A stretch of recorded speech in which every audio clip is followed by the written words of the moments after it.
Hi everybody, it's the CC and JT Amateur Hour Production Values Coach Di over there, CC. Over there's JT. Give us a second, we're depressurizing and we apologize for the Clutter. We did a book signing yesterday. We had fun. We had a book signing yesterday with one more chapter in downtown Reno. And got to talk to people, met a new Cubs fan. Yay! And we just had fun, but we're just sort of, dragged ourselves into the door. Yes. If you're new to our experience, welcome. CC and I are writers of a certain age who are deeply into the independent self-publishing writing thing. Ta-da. As you can see. We used to do ebooks, and then we discovered an awesome little application that allowed us to expand into paperbacks. And so we are all over the internet at the what is commonly known as the 5 platforms. Right. Amazon, Google, Barnes & Noble, Kobo, and one more. Amazon, Barnes & Noble, Google, Apple, and Kobo. I think I got them. I know we're missing. We're also available through Draft2Digital and Smashwords, which I guess used to be Smashwords. Right. They've merged, but so in the past few months, JT has been furiously working to expand our distribution network. Yep. We have not gone through Ingram Spark because since we already have things out there and we had not done any real research, we just kind of dove in. There are some challenges, I guess, with backtracking a little bit. Yeah. So we're not doing Ingram Spark right now. We don't do it doesn't allow we don't have the ability to let's just say it's complex. Sell them to bookstores with the return policy, basically. Yeah, it's just complex. It is complex, yes. It's just complex, Ingram. But, we're not seeing an over amount of success, but what we have earned for all this time is a bunch of lessons about indie publishing. So again, if you're new to this experience, we are self-published writers, independent writers. It's Independent Writers Month. April 2025 is Independent Writers Month, and we try to share our lessons. We try to share our lessons and what we've done and what we're doing. And we did our first. We've done our first couple of book signings, and through Draft2Digital, we're now appearing in public libraries. Yes. So that's kind of fun. If you are in the Clark County library system, that's in Nevada. That's home to Las Vegas, Henderson, North Las Vegas. That region. Boulder City. My books are available through checkout as ebooks for free. So please do so. Yes. I get a couple of quarters every time somebody does that. So that's awesome. It's I believe at this point they show up, but you have to request them. So they are available through the library, but they're not technically in the library yet. Yep. So you can put a notify me hold on them, and they will. I believe the more people that do that, the more books they will pull into the system. So if you want to do us a favor, go to your public library catalog site. Or go through Libby. Actually, that's what I did. I didn't do this. I didn't inspire them to do it. They just did it on their own. But you can go into the Libby app and request, my book. So this one's an easy one to remember, Zoe. Go ahead and request Zoe through your Libby app, and hopefully, your library system will respond. Recognizing, of course, that these are tough economic times for libraries. But the flip side of that is anything we can do to support libraries is awesome. Also, if you are in a Nevada library or a Nevada library system that is part of the Nevada Library Co-op, the Sheriff books and Zoe are available through the Nevada State Library. So if you are in a rural Nevada library and you would like to get those through interlibrary loan, you can request them through your local library. They will contact the state library, and the state library can ship it out to your local library, so you can read the paperback version that way as well. Yeah, there's just so many ways to get books. Yep. So I guess that's a fair introduction. Is that and then we forgot the most important piece of our introduction. That this is an award-winning podcast. Last year, CC won the Women in Podcasting Award for this particular category for books, authors, and books. Authors and books. Yes. And so that was pretty awesome. So this is an internationally renowned podcast. Woo! And on that note, they are doing the 2025 version of the Women in Podcasting Awards. If you are a woman podcaster, please look into that. I'm not sure I believe the nomination period is still open. There is a nominal fee to nominate. It is a People's Choice Award, but it's very worthwhile. It does get a lot of exposure, and there are a lot of networking opportunities. So check it out. Check out Women in Podcasting. And I think one of the main lessons we've learned through both writing and podcasting is that networking is very important. So find any opportunity you can to network with your colleagues in whatever you happen to be doing. Yeah, marketing is almost harder than writing, it seems. Yes, it's a heavy lift, but if you make connections and you work together, it makes it easier. Yep. So anyway, episode 221 of the worldwide from the worldwide headquarters on the CCJT Amateur Hour. 221 episodes. I know. Wow. It's been quite the ride. It's been fun. And next week will be room 222. Boy, I'm so, oh my gosh. I'm so dating myself. Speaking of dating yourself here. Yeah, dating Blue myself. Blue Oyster Cult, you know. Which is why I have cowbell. I Cowbell. won't bring it for More some cowbell. reasons. More cowbell. Anyway, if anyone knows that comment, you're probably in a similar age group to us. And Oh, well, anyway, so Current events. we get it now. We do a quick update on our individual projects, and the significant part was VCR came back. Yes, my Virginia City Paranormal came back with some mixed, comments. There were a lot of good comments, good positive ones. That there are some strong points to the manuscript. There are some changes that I need to make. I now have less than 2 weeks to turn it around, so I will be furiously editing and need to get it back to the editors by May 9th, which is what I've committed to. And in the meantime, we're also going to be traveling this week, so it's going to be taking my manuscript on the road with me. So, anybody who has been in this boat where you have many commitments happening at the same time, I feel you, because they pile up pretty quickly. Yeah, it's like, man, but it's never consistent. It's always like, this kind of thing. It's always like this kind of thing. And do you see yourselves working on your next project for any time in the period? Battleborn Bride.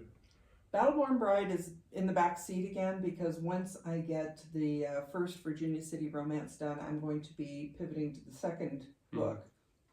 The third book is going to take, I think, minimal editing to get it where it needs to be. The second book is partially done. So I'm hoping to at least have those 3 books ready to go this year, maybe into early next year, but trying to, catch up with JT a little bit, because we keep talking about how many words JT has written here. This isn't all of them. No, I mean, I don't know if other authors feel this way, but we've looked at our little bookshop, and of course, at this point, most of the published versions of the books are JT's. I have a lot of partially written manuscripts dangling that I'm going to be working on over the next few years, so hopefully I'll catch up at some point. And it's not a competition, which we discussed with someone yesterday, but the sheer amount of words we can write, people ask where inspiration comes from. It's everywhere. And then you end up with this. The third book of this guy, so here's the first book, here's the second book. The third book of this guy, which, by the way, when we do book sightings, is the most popular book. Yep. The third one is with the betas right now, and it's with creative editor Terry, Case.com. And so Terry is a wonderful creative editor, and if you are looking for somebody who tells you what you need to know versus what you want to know, Terry is the person who does it, because she has made, since we've created our partnership, every book that she has touched has been better, has been great. I have to say that I don't think I would be able to work with Terry personality-wise, and it's nothing against Terry. I'm still a little bit too thin-skinned for that, but from what I've seen, Terry and JT both have very similar, kind of a no BS mode, where it's like, you're going to tell it like it is, this needs fixing, and it works really well, because when he gets it back, there is the initial moaning and groaning, oh my gosh, I have so much work to do, but it's never in a mean-spirited way. It's always, oh yeah, this needs to be fixed. So it's like bringing to light the things that a writer doesn't notice on their own, because we're too close to our work. Yeah, so Terry right now is looking at Maggie book 3, which which I just read and I really enjoyed it, and I'm Yeah, looking and forward to book one of 4. my other betas pretty much said the same thing that Cece said in a different way, but you know, it came out the same way. Okay, that's book 3. Where the hell is book 4? And it's like I'm going. Okay, I will say he left the ending wide open for book 4. It's not. I mean, I guess it is a bit of a cliffhanger in a way, but it is. You know, it. There was a lot of ramping up of the events that were happening in the book, so I can definitely see a book 4 coming out of this. Whether or not he thinks so. Yeah, the only thing I have to do is just, you know, write it. Actually, okay. Anyway, so that's what I'm doing right now, and then what's happening next is yesterday was a cover reveal for Serving Salvation Book 2, which is so very pretty. It is so very pretty. And looking at the 2 covers together. Two covers, so it's like. So this will be 2 parts of a triptych. Pretty. And so the Serving Salvation series is actually 3 books, and so Terry has done Serving Salvation Book 3, and I'm working on those edits. I'm sorry, I may have implied that I've gotten the Maggie Book 3 edits back, and I haven't gotten that back. I'm working on the Serving Salvation Book 3 edits. Yes. And so we've got the 3, we'll have that series. Another series will be over, although somebody suggested that it shouldn't be over. There should be a book 4, and it's like, oh, please. And I think that is less likely than Maggie Book 4, because you do have the Finding Salvation, which is the prequels. Currently, the first part is out in ebook form, and I think the plan is once the third of there are 3 novellas. Once the third is out, then the 3 will come out in physical paperback format. So there is a prequel leading into Serving Salvation. I suppose there could be a sequel to Serving Salvation. My real suggestion was a compendium, because it is such an interesting and intricate world, and people who enjoy sci-fi or fantasy love compendiums because, you know, obviously authors will base their work on what they've read over the years, and you can see hints of other types of sci-fi properties in the work, but there is a very unique element to it. So the compendium would explain some of the differences and some of the workings. And I know you're not really into the technical. JT is more of a personal, character-driven writer. The sci-fi elements actually come in pretty secondary. It's the characters are in a place, but I think the background elements are interesting enough that they would warrant a compendium. Not to mention, you could talk more about the characters. And that goes with my philosophy that you know, the folks, you know, who are raised on Star Trek know that as Star Trek aged, it seemed to get more and more into the technobabble, you know, to carry the plots. And the best episodes, in my opinion, were the ones where were people-oriented versus, you know, techno-oriented.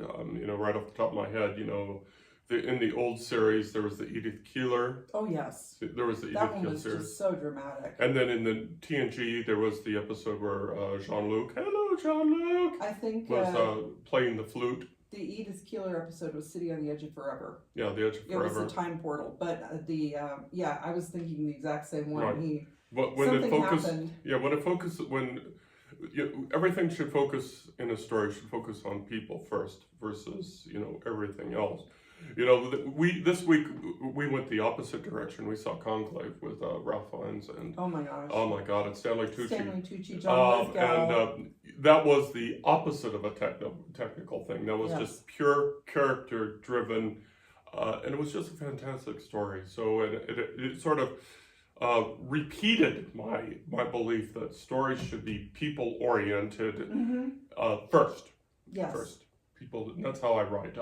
I write stories that I want to read, and if it's going to be bogged down by technobabble or events that are, you know, that are not people driven, then, you know.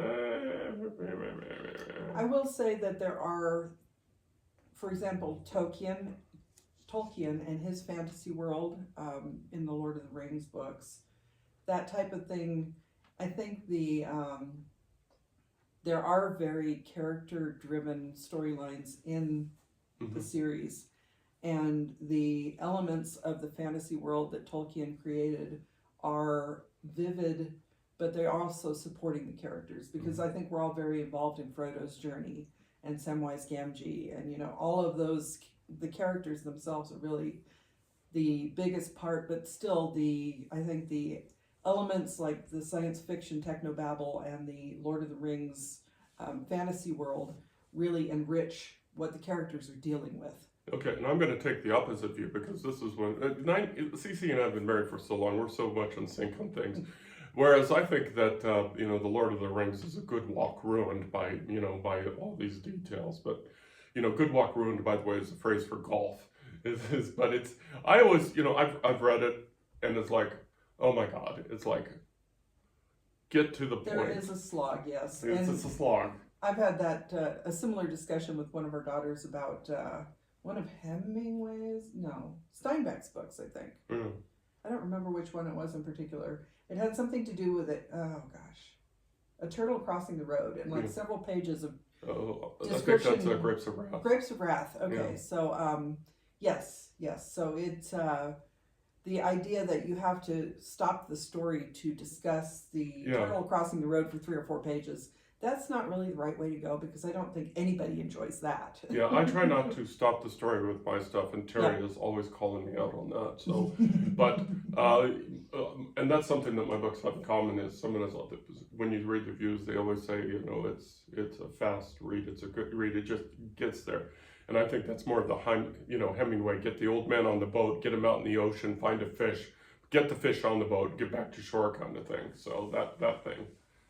The other thing is that we mentioned that Sheriff is so far one of JT's most popular books, and someone yesterday actually recommended that someone else at the book signing get a copy, because that person is interested in writing Nevada, and they felt like this book was a good representation of Nevada, because Nevada actually is a little bit of a character in the book as well. Yeah, my Nevada-centric books, which is Zoe and the 2 sheriff ones, are very Nevada-centric. So if you think of Nevada as flyover country, then I definitely recommend Zoe for you, because that person is from the East Coast, and so they are a fish out of water kind of thing. Let's talk about what we're here, which maybe some people are sort of on the edge of their seats for, because we advertised it in the blog post.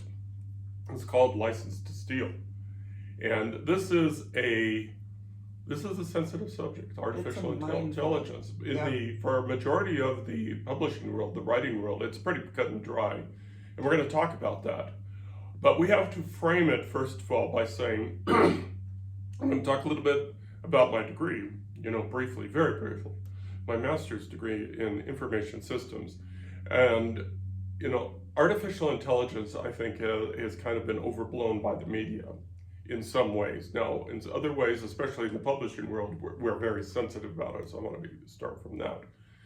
But as long as I've been in as long as I've been in information systems, and we're talking the 80s here, I've watched the media grab onto something with the computers and go crazy about it and go overboard. Oh my God, the internet. Well, it turns out the media was right about that, but the internet turned into quite the beast. But sometimes the media likes to get something in its teeth and wants to shake it like a cat or like a dog shakes a rat, and just go crazy. And the latest flavor is artificial intelligence. Whereas it's my opinion, artificial intelligence has been around for longer than people have realized, and it's already infected into our lives, if that's the right word. And and it's here to stay. No matter what on the outcomes of what we're about to talk, artificial intelligence is here to stay. But in the publishing world, I think it's definitely here to stay. I just say that up front. Publishing and visual arts as well. And the complaints that people have about it is that either the written word or the visual imagery created doesn't look quite right. The language will be wrong. Yes, and that's the issue we're talking about today specifically, is that certain companies are using AI, or they're putting intellectual properties that they do not own into AI to train the systems without compensating Right. the creators of the intellectual properties. I saw a video the other day that you could have easily thought that it was a real human. Right. I mean, in a year It's hard to tell now. In a year since this issue, since AI video has been in there, it's gotten so much better. Right. And so I think that AI literary work is going in the same direction. It's just going to be very difficult. And so that's why you'll see on the blog post where, I've got there the Authors Guild, human authored. And I think that AI has been around for a while. I think AI crimes, for lack of a better phrase, has been happening for longer than we thought. Again, training AI. And we, of course, are talking, the most obvious one, Meta, that's part of the, that is the umbrella in which Facebook and Instagram fall under. Yes. And, and so, as an example, Meta was taking works and you training artificial intelligence and shaping programming and shaping output along those lines. And, of course, they got sued. And we are going to reference a Vanity Fair article here. And I don't see when it was published right off the hat. This was April. Yes, It was very recent, April 15th. April 15th. And so we're just going to read, and we're going to give Vanity Fair credit where credit is due. Let's go ahead and give the writer, how do you pronounce that? I apologize in advance, but I believe it is Keziah Weir. From Vanity Fair. From Vanity Fair. She wrote a very comprehensive article, but I want to focus on one paragraph here. And this is what you would use as the establishing paragraph in the article. It's like the third or fourth paragraph, and this is what her quote is. And don't get upset at us, we're just reading it. Lawyers for Meta are indeed invoking that very fair use defense in a copyright suit that's been winding its way through the Northern District of California legal system for nearly 2 years. Richard Kadri et al. Versus Meta Platforms and the team of confidential Meta Communications, newly in the public record as exhibits for the plaintiff, offers an unprecedented look at the internal maneuverings behind the company's decision to train its model on a database containing more than 7 million pirated works. Now, as a writer, I'm just cringing at this paragraph. I'm just cringing because I know a couple things. Thing one is 7 million works. It's probably more than that. It's probably a lot more than that. But, Meta has got these places all over the world where, the plaintiffs are not going to be reaching. So I think it's more than that. And this is going to probably be the most difficult part where these next two parts are going to be the most difficult. Meta and their colleagues, their billionaire colleagues, not just Meta, but they have enough money and they have enough juice to go to Congress to get the law changed. And I predict that will happen. Yeah. And so these quote unquote pirated works, especially with this current administration, sorry. The other thing, which is the real bummer and downer, is the horse has already left the barn. Yep. That's the big thing. It's, those works, those 7 million or however they may be, they're not coming back. Nobody's going to get paid for their use. No. If they are paid for their use, it's going to be pennies on the dollar. Just like if someone checked your book out of the library through Libby and you got something like 35 or 40 cents, that's what you're going to end up with. And the laws and the settlement all combined will reflect the fact that the books are gone. You have no control. Yep. And even though it belongs to you, it's out the door. And I know that's depressing. And I know that the writers who are listening to this, and either through our Spotify or through YouTube, are going to be pushing back, and as you should, because this is just—it's a hot topic. It's just our best guess. We've talked about this at length, yes, and we've read about this at length, and we feel, the reality is that horse is gone. You can close the barn door if you want, but that horse ain't coming back. And what we should say is they're invoking fair use. Now, as someone who's worked in history and libraries, in that world, education and things like that, the idea of fair use is that someone who is doing a research project, for example, can take a quote from, for example, Steinbeck, and write a paper about that using a quote. They're not rewriting Steinbeck, they're using the quote to support a particular idea. So you're taking a portion of something to make another point. So you're creating an original work of your own, and they're allowing you to sample another work. This comes up a lot in music, where they talk about sampling someone else's song, because in that case, if you're sampling someone else's song, you're taking a particular rhythm that basically goes through the entire song. Yeah. And that becomes a really tricky issue too. And we're not lawyers. We're not lawyers. Let's make sure we say that. But we should say that is quote unquote established law. Fair use, yes. Yeah. So as a student, for example, or as somebody, you can also take a quote or something out of a book if you're going to review it, for example. So you're not really profiting off the use of it. You're using it for a purpose where you're either helping the person promote their work by providing a review of it, or you're writing something educational talking about the work, for example, a Steinbeck book or a Hemingway book. So that's what they're saying fair use is. And in my opinion, not being a lawyer, training AI with someone's work is not fair use. No, that's it's especially if you're just taking opinion. the whole thing and plugging it in there, right. And you're modifying a computer system. You know, they can call it whatever they want, but it's basically a computer system that's running code.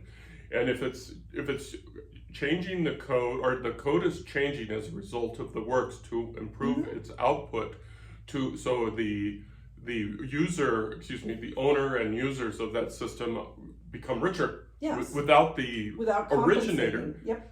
We understand that this is an emotional thing, and this is an emotional topic. And it's not new, for example, because you think back to Thomas Edison is a great example of this. Everybody says that Thomas Edison created the light bulb or something like that, and he refined it, but it wasn't his idea. So the idea of people profiting off other people's ideas is anywhere new. This is not. Modern technology is not making this a new issue. It's been happening forever. Yeah, it's just the volume of this. Yes. The volume of this, and that's why I think it's actually more than 7 million. I think it's right. I think it's every literary work, and the impact on the environment, which we're not going down that road, is tremendous, because these things are power hogs. But we're not going to go down that road. What we're more concerned about is the effect on writers and the effect on literature. And I guess at this point we should also admit that we are not innocent. No. We are not innocent. No.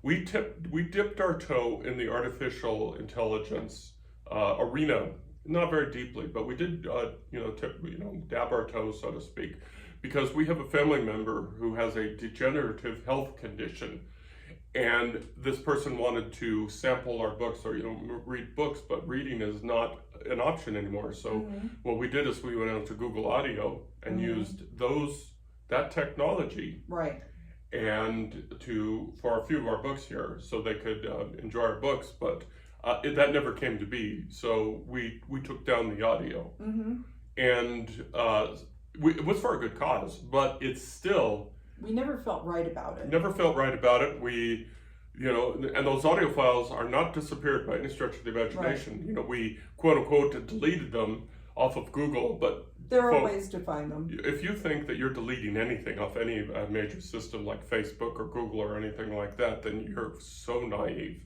Right. Those files are still out there, and files like that are exactly what's being used to train artificial intelligence. But my point being is, we do not so much have the higher road. We do not have the higher road, but we have come back, and our books are now just available in ebook and in paperback only.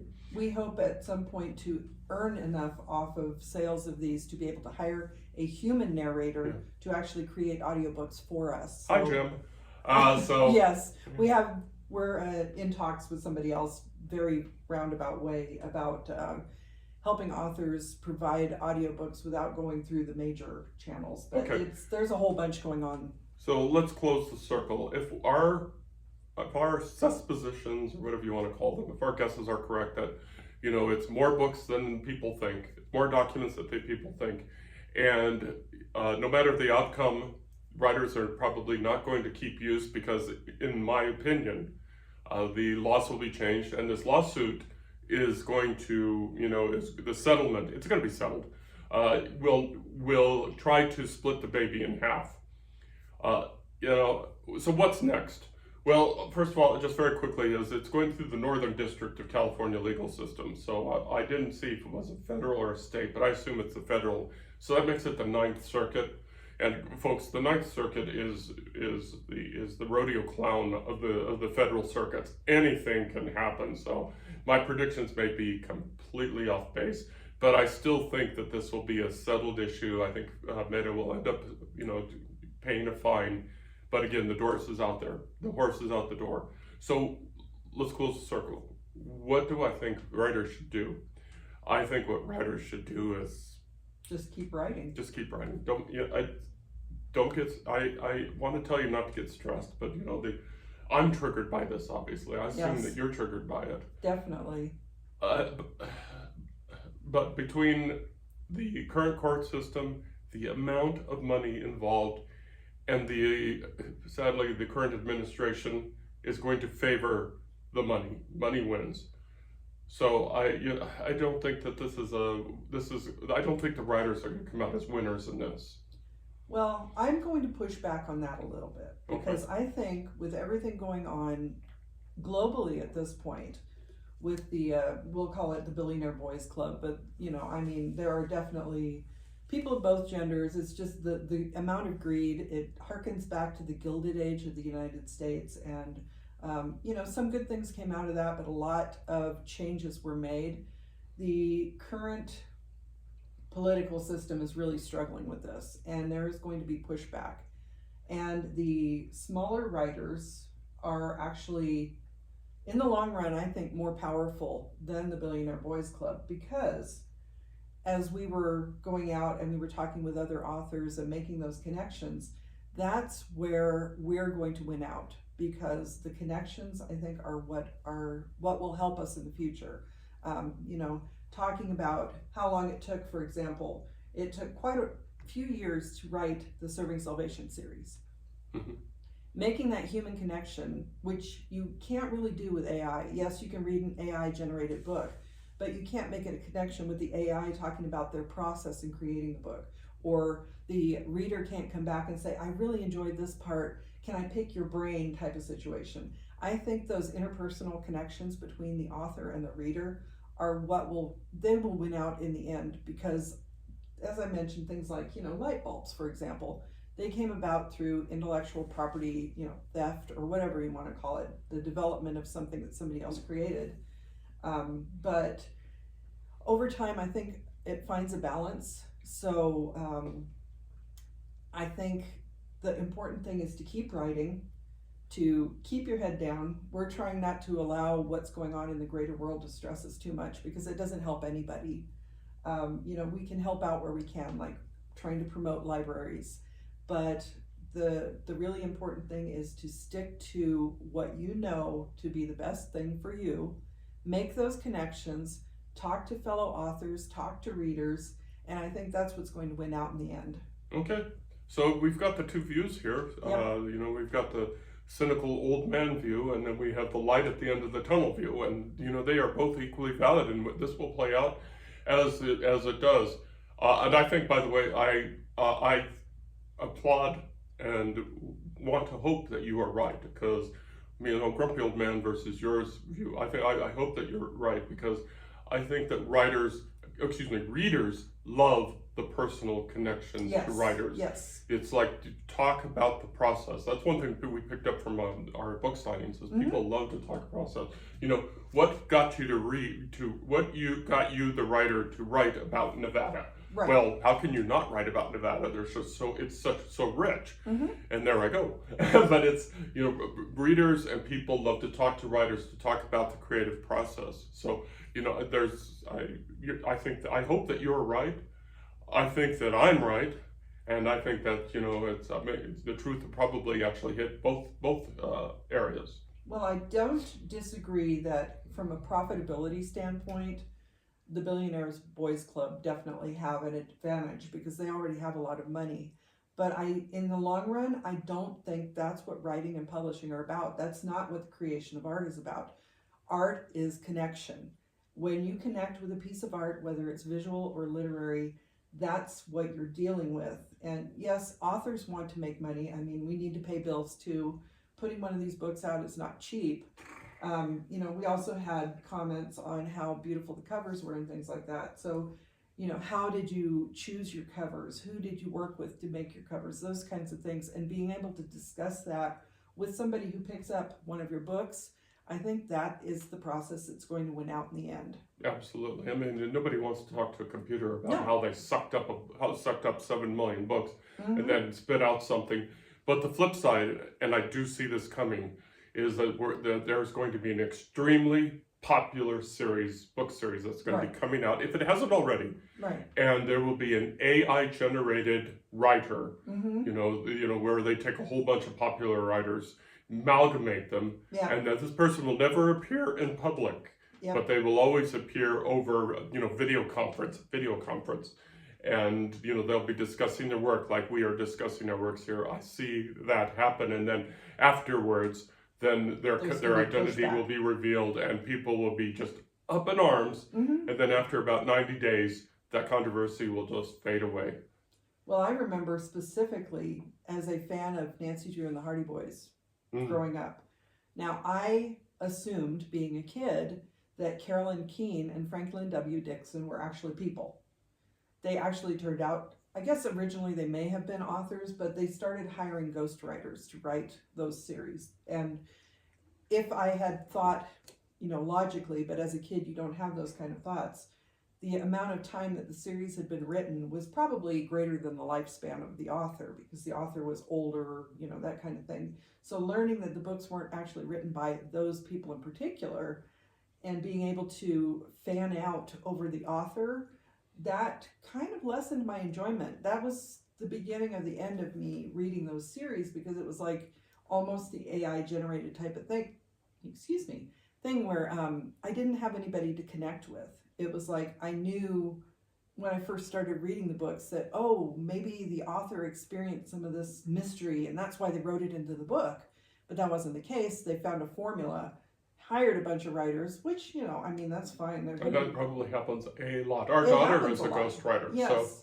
So that, you know, it happens with human writers too. And I think, you know, I don't have anything against ghostwriters, and we've seen where some authors have gotten older and they kind of pick a successor to help finish their works. In my interest, Tom Clancy comes to mind. Yes, and you know, so AI is not a new idea, because people have been writing in the background for other people for a long time. The computer and the human, you know, taking the human element out of it, I think that's the big failure of the AI generated works. Yeah, but and I still see that it's happening. That a very Oh, famous no, I don't series, disagree. you know, and they'll be doing movies and, you know, doing press releases and all that stuff, Right. and then we'll come to find out later that the person never existed. So, And my point being that once the public finds out about that, you're right that it will be like a 90-day sensation, and you know, everybody will be screaming and yelling about it, and then it'll just die away. And hopefully the whatever was created will kind of become a footnote. yeah, I don't know. Maybe. It depends. But I think from a reader's standpoint, not having the ability to connect with the author or the creator of a particular work is really the big failing point. Well, this has been a fascinating discussion, and we really could go on forever, but I will say that for Two More Books LLC, which CC is the CEO and I'm everybody else, literally everybody else, you know, she's just, you know, sips tea and watch me work. Okay. We will dedicate ourselves to the fact that all of our books will be human written. We dipped our toe in AI for reasons which may seem that, you know, at a higher plateau. It didn't work out. It didn't work out. No. We're back. All of our books are dedicated to being human written. They will not be edited by anybody but humans. Right. We will just stick to the human cycle of creating a book, and hopefully that flavor will come through to the reader. That's it. That's our dedication. We will remain human written. And our covers are created by humans as well. We do not use. We hope. Yeah, as far as we know, but you know, we're hoping there's only so much we can control if we're not doing everything ourselves. And at this point, anybody who has published their own book knows how much effort goes into it and knows how much time it takes to do things like create covers. So you do have to outsource a little bit if you expect to get anything out there. Yeah. And like you Yeah. said, yeah, we hope. We hope. We hope. As far as we know, these are human artists. Yeah, we hope, but you know, again, there's just only so much we can do, and there's no way for us to know either. Yeah, so that was an interesting. So we may, without even knowing it, we may be, you know, touched by AI just through the creation of the visual art. Well. But I think your point is that the written portions of the book are done by us. They are edited by people that we have been working with for a while. They've been beta read by people that we know personally in many cases. So we're trying to keep AI out of it as much as we possibly can. Yeah. And that's all we can do. That's all we can hope to do. Yeah. Okay, so what are your thoughts on this subject? This is a complex subject. We understand that, and we understand that people being human are always looking for shortcuts. I think, though, as if you are a writer listening to this, we've probably pushed your button. No, I'm sure we have. We pushed your button. We probably pushed your button in something that we've either said or assumed or anything like that. And so if you've got some feedback, you know, certainly, you know, push back on that, because feedback, we always say in this, feedback makes us better writers. That's why we want reviews for our books, is feedback makes us better writers and it makes us better humans. So if you're thinking that we've messed up here, we've missed a point completely, please throw it on the Barbie. Please let us know what we've forgotten. I think the one thing that we won't really give up our stand on is the fact that we don't think AI, you know, creating works just basically out of AI or stealing other people's works to improve AI, we don't think that's right. Yeah, we don't think that's the best outcome for anybody, because, No. But the flip side of that is, we'll see, you know, we'll just see, time will tell. This is an issue that is not going away. No. And we're going to find out the conclusions. Any last thought on this AI thing? Well, I think what you said earlier is basically the whole outcome. It's out there already. Yeah. The horse has already left the barn door is closed.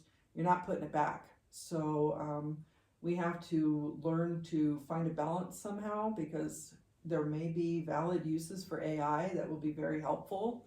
I don't like the idea of AI taking over anybody's job, but you know, it's a very tricky balance to find. And as we've mentioned multiple times, we're not lawyers, we're not legal experts, we're not trying to provide legal advice. We are giving our opinion based on our writing experience and the fact that we put so much blood, sweat, and tears into our work, as do other writers. And that's why we're so up in arms about someone using the work in its whole. This is not fair use, in my opinion. Not fair use. It's outright stealing. So I guess really that's all you pretty much can say. And I guess the last thought is that we can't do much about the rest of the world, but at least we can take care of 2 more books, and we will remain dedicated to having humans as much in the creation process as that we can control. And that's the name of that tune. And we hope you'll reach out and we can make more of those connections between readers and authors, you know, fellow authors, because really that's the part we're enjoying. I know these book signings have been very draining, but I do enjoy interacting with other people and talking about what we do. Yeah, that's fun. But yeah, is it draining? It's very tiring for introverts. We're going to go ahead and wrap this puppy up by saying that we're going to be on the road this week to beautiful Boise, California. Boise, Idaho. Boise, Idaho. Yes. Where she will be meeting her past colleagues at the Conference of Intermountain Archivists are having their annual conference in Boise at, I believe it's at Boise State. And I have been there before. It's a beautiful area. I'm looking forward to seeing my former colleagues again. I'm dabbling in I'm dipping my toe back into maybe doing some historical research, and because I was an archivist before I retired. So you can take me out of the job, but you can't take the archivist out of me. Yeah. So. And if you are a historical fiction writer, especially a Western historical fiction writer, membership in SEMA is available to those individuals. It's not just for archivists. It's true. Anybody can join, and they are a wonderful, wonderful source of information for folks that are doing historical works, both fiction and nonfiction. Cece's real name is mentioned in several volumes of books, thanking her, acknowledging her for supporting that writer's research when they went back and swung by the Nevada State Archives. And so she's mentioned frequently in these books. So if you are a person who is interested in Western history, Western archives, and want to either writing a fiction or a nonfiction book that is fact-based, then SEMA would not be a bad place to start. And if nothing else, you can go to their website and find out who is involved in SEMA, and you can find a lot of historical repositories where you can get more information. They are also being hit by budget cuts for various reasons. So if you need assistance and they don't have the staff to help you, you can reach out to people like myself, who now I'm going to put myself out as a consultant with experience working with Western archives, where I might know where something can be found, where a particular piece of information. Half the battle is knowing where things are. Because archives are different in libraries in that not every piece of information is cataloged. Since it's primary source materials, it's often difficult to track it down, and that's the thing that archivists specialize in, is knowing a particular collection. So I am very familiar with the collections at the Nevada State Archives, which is state government records from Nevada statehood, Nevada territory, and even going back to Utah territory. So if you need that kind of information, definitely look into SEMA, look at the repositories in the area, and see if you can find somebody to help you out. And check out our website if you want to work at touch base with CC to make sure where these repositories are. Gee, what word did I almost say? Aha. Okay, we're going to go ahead and wrap up because I think we've gone on quite a bit. I don't even remember how long we've been doing this. No, but as you mentioned, this is something we're very passionate about. So we hope that we've given you some food for thought at least. Yep. Okay, so thank you for stopping by, and please check out our website. Here comes the commercial, where you can find out everything and almost anything about us by going out to our website at www.carsonhume.com. You can find our blog posts. You can find links to our audio and video presentations. You can find out information about our books, and of course you can go out to our book store where you can buy books. And I hate to close this on a bummer, but because of production prices, we're going to be raising our paperback prices on Amazon because we're getting almost no profit from those. So we're going to be raising those prices. But right now, as of right now, we're going to try to keep our prices low on our bookstore. So that's just where you will find the least expensive option. So go out to our bookstore at carsonhume.square.site. Correct. Hey, I got it right. And that is, we already have purchased these. They are in stock, so the prices on these are set. They will not be going up as long as we have these current, paperbacks in stock. So in the future, those prices may have to go up as well. But as all the stock you see here and what we have back on the shelves will remain at their current prices until they're no longer in stock. That sounds good. So anyway, thank you for joining us. We hope that you join us every week to learn something new about writing or reinforce something you already knew about writing. We should throw in one more plug that we recently recorded the first episodes of our next podcast, the Nevada Author Network, which will be coming out starting on May 7th. The first interview will be Tia Flores, the program director from the Sierra Arts Foundation. We are collaborating with Sierra Arts on this, and that's our way of trying to help our fellow authors promote their work. So please look out for that. Yep, and you can see those podcasts on our business website of twomorebooks.com. Yep. Okay, thank you for hanging in there that long. Over there, CC. And over there's JT. We appreciate you being there, and of course, if you have any feedback or any pushback, please let us know. We're easy to find all over the social media and all over our websites. Until then, take care, y'all. Love you lots. Bye.